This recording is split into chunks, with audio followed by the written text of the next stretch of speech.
mati, tidak ada perputaran itu. Tapi filosofi Hindu itu berdasarkan karma. Setiap karma itu berdasarkan perbuatan kita dan memiliki akibat. Jadi berdasarkan ahli filosofi Hindu menciptakan filosofi, bahkan mungkin hidup sebelumnya. Orang-orang ini melakukan hal yang jahat, dan itu sebabnya mereka cacat di masa hidup sekarang. Tapi ini tidak disebutkan dalam kitab Weda pertama. Weda seharusnya merupakan kitab asli agama Hindu. Dan di Weda sama sekali tidak pernah disebutkan. Hanya di Hindu yang pernah menyebutkan hal ini. Tapi Kristen tidak percaya, Islam juga tidak. Karena kita tidak bisa menjawab mengapa ada orang dilahirkan tuli, atau dengan jantung tidak sempurna. Mereka menciptakan logika dan filosofi bahwa saat manusia mati, mereka akan berubah bentuk. Dan jika mereka berbuat jahat di hidup sebelumnya, mereka akan lahir secara cacat. Mereka juga percaya, jika seseorang berbuat baik di masa hidupnya, dia akan terlahir dengan tingkatan yang lebih tinggi. Dan tingkat teratas makhluk hidup adalah manusia. Jika Anda berbuat jahat, Anda akan menjadi makhluk hidup yang lebih rendah hidupnya. Mungkin kucing, anjing, atau makhluk yang lebih rendah lainnya. Jika berbuat baik akan menjadi makhluk yang lebih tinggi. Saya ingin bertanya, kriminalitas di dunia hari ini bertambah atau berkurang? Bertambah atau berkurang? Bertambah atau berkurang? Bertambah, keputusan bulat, bertambah. Populasi orang di dunia saat ini bertambah atau berkurang? Bertambah. Jika saya setuju logika ini, perbuatan jahat membuat makhluk jadi lebih rendah, maka populasi dunia seharusnya berkurang.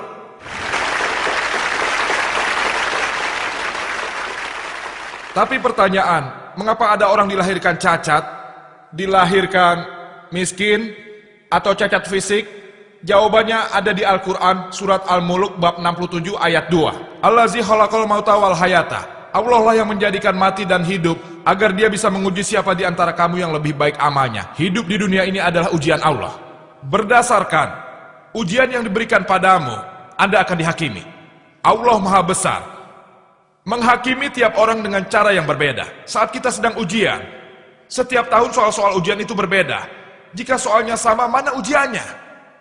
Soal terus berubah, sama seperti Allah Subhanahu wa Ta'ala menguji orang yang berbeda dengan cara yang berbeda.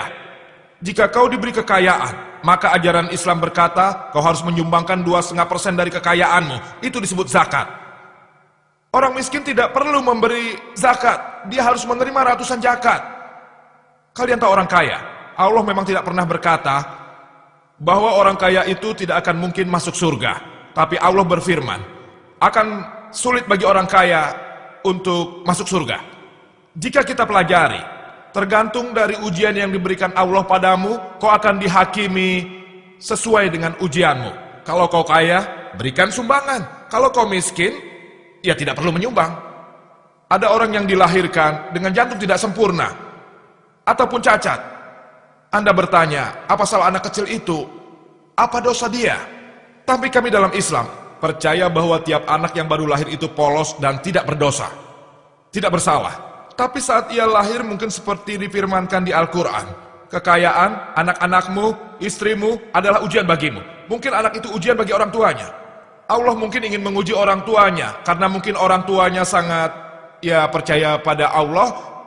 Jadi Allah ingin menguji mereka dengan ujian yang lebih sulit. Jadi dilahirkanlah anaknya, anak yang cacat. Tuhan mungkin ingin menguji, apakah kau beriman pada Allah atau tidak. Semakin sulit ujiannya, akan semakin besar pula pahalanya. Contohnya bisa Anda lihat dalam, misalnya, Anda ingin lulus S1. Ujiannya mudah, tapi untuk lulus S2, akan lebih sulit. Saat Anda lulus S2, Anda mungkin akan mendapat gelar doktor di depan namamu. Gelar doktor itu pasti akan lebih sulit. Ujiannya sulit, tapi saat lulus, Anda bergelar doktor. Tentu lebih membanggakan. Jadi semakin sulit ujiannya, semakin besar pula pahalanya karena Allah menguji orang secara berbeda. Hanya karena seorang itu cacat, bukan berarti dia melakukan dosa di kehidupan sebelumnya. Dia tidak bersalah. Anak yang cacat mungkin ujian bagi orang tuanya, mungkin ujian bagi dirinya sendiri. Mungkin Tuhan ingin menguji dia apakah dia percaya pada Sang Pencipta atau tidak. Itulah sebabnya Tuhan menciptakan orang miskin, terlahir kaya, terlahir sehat, terlahir cacat. Semua tergantung pada ujian yang diberikannya padamu. Kau tahu saat lomba lari 100 meter, ada yang diberi halangan. Mereka mulai dari angka 15 meter. Karena orang itu cacat, mungkin untuk membuat perlombaan itu adil, dia mendapat tempat 15 meter di depan. Jika Allah mengambil sesuatu dari seseorang, ujian yang Allah berikan akan sesuai dengannya. Jika soal ujiannya sulit, maka guru akan memeriksa soal-soal itu dengan lebih santai. Tapi jika soal ujiannya mudah, mungkin saja guru itu akan memeriksa dengan sedikit lebih cermat. Jadi dia memeriksa sesuai kebutuhannya. Sama seperti Allah menciptakan manusia dengan berbagai perbedaan warna kulit, bahasa, atau juga situasi. Tergantung dari situasi di mana mereka dilahirkan dan apa yang diberikan padanya. Mereka akan dihakimi dengan sepadan. Semoga itu menjawab pertanyaannya. Terima kasih. Selamat malam. Saya adalah seorang mahasiswi hukum.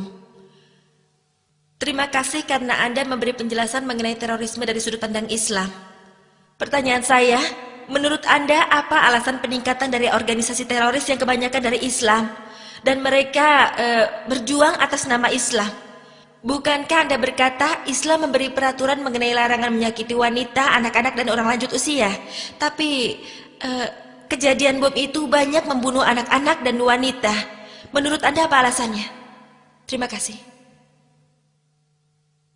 Pertanyaannya adalah mengapa ada peningkatan jumlah organisasi teroris di antara orang Muslim dan banyaknya pengeboman. Padahal Islam melarang untuk menyakiti anak-anak dan wanita. Jadi apa alasannya? Ini pertanyaan bagus. Sekali lagi saya katakan, saya tidak pernah secara pribadi bertemu dengan orang yang 100% teroris.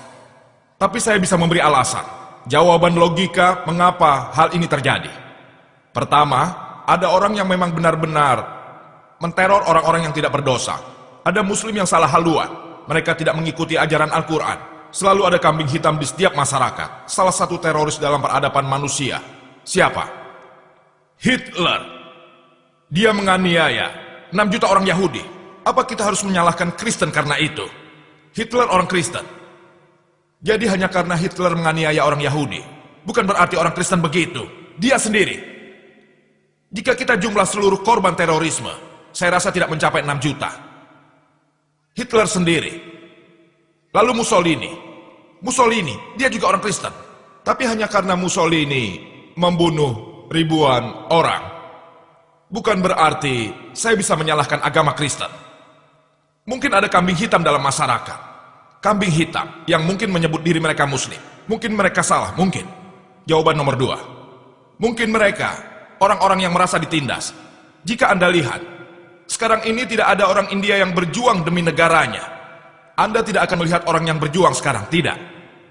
Tapi ratusan tahun yang lalu banyak. Jika Anda tanya pada saya, mengapa ratusan tahun yang lalu begitu banyak orang India yang berjuang demi kemerdekaan? Karena saat itu Inggris menguasai India. Itulah alasan mereka berjuang demi kemerdekaan. Tapi saat Inggris sudah pulang, tidak ada lagi yang berjuang untuk kemerdekaan. Jadi mungkin saja orang-orang Muslim itu ditindas. Mungkin ditindas. Kita lihat di berbagai tempat dunia seperti Paris dan yang lainnya. Jika kita mau melihat sedikit sejarah mereka, kita akan dapat lihat bahwa mereka pernah juga ditindas. Jika tidak ada yang dapat membantu mereka, mereka akan kehabisan kekuatan. Seperti contoh yang diberikan dalam Alkitab Daud dan Goliat. Sebuah batu sudah cukup. Siapa yang patut disalahkan? Kita. Kita patut disalahkan karena kita tidak pernah mencari akar masalahnya. Jika ada organisasi teroris, kita harus pergi mencari apa alasan sebenarnya mereka melakukan itu. Ini satu-satunya cara menyelesaikan masalah. Bukannya kita mencari dan membunuhi mereka. Kita bunuh satu, akan ada yang baru. Seharusnya kita semua mencari tahu alasannya. Mengapa mereka melakukan tindakan teroris? Kita harus kembali ke akar masalahnya. Ambillah contoh Palestina. Ketika Hitler menganiaya 6 juta orang Yahudi, ketika orang Yahudi diusir dari Jerman, orang Palestina berkata, marilah saudara, kalian saudara kami, masuk dan bergabunglah. Ini seperti kita menyambut seorang asing dalam rumah kita. Beberapa bulan mereka mengusir kita keluar. Dan ketika kita membuat keributan di luar rumah karena ingin merebut rumah kita, apa kita pantas disebut teroris? Apa saya teroris karena saya menyambut orang asing seperti saudara sendiri, lalu menyuruh mereka masuk ke rumah saya? Tapi ketika saya diusir beberapa bulan kemudian dan saya meminta rumah saya kembali, saya teroris. Salah siapa? Kita yang salah. Kita seharusnya mencari penyebab masalahnya. Jika Allah sudah memberikan kita kepandaian, bahkan kemampuan untuk bergabung bersama, kita bisa mencari akar masalahnya. Kita akan tahu mengapa seseorang mau mati. Siapa yang mau mati? Siapa yang mau mati? Kalau saya berpikir saya akan mati, mengapa saya tidak membawa orang lain juga? Jika Anda ahli psikologi, sebaiknya Anda menanyakan langsung kepada orang-orang ini mengapa mereka mau melakukannya, dan seringkali kita akan mengetahui kebenaran di belakang semua ini. Sebenarnya mungkin mereka ditindas. Memang mungkin ada seorang teroris yang menteror orang lain untuk uang, untuk terkenal, untuk politik. Jadi saya setuju pada Anda bahwa sebagian besar orang-orang ini memiliki masalah. Entah Muslim, Hindu, atau juga Kristen. Pasti ada alasan sampai orang itu tidak dapat menahan siksaan yang mereka jalani sekarang. Menurut ahli fisiologi bahwa saya juga seorang dokter medis. Mereka pasti berontak. Manusia pasti begitu. Jadi mengapa orang yang biasanya tidak mengangkat tangan malah ingin membawa senjata? Mengapa? Mengapa? Yang perlu kita lakukan adalah mencari tahu akar permasalahannya dan berusaha untuk menyelesaikan masalah yang sebenarnya. Karena hanya cara ini, kegiatan teroris ini bisa berhenti dan semua manusia bisa hidup secara berdampingan tanpa rasa permusuhan.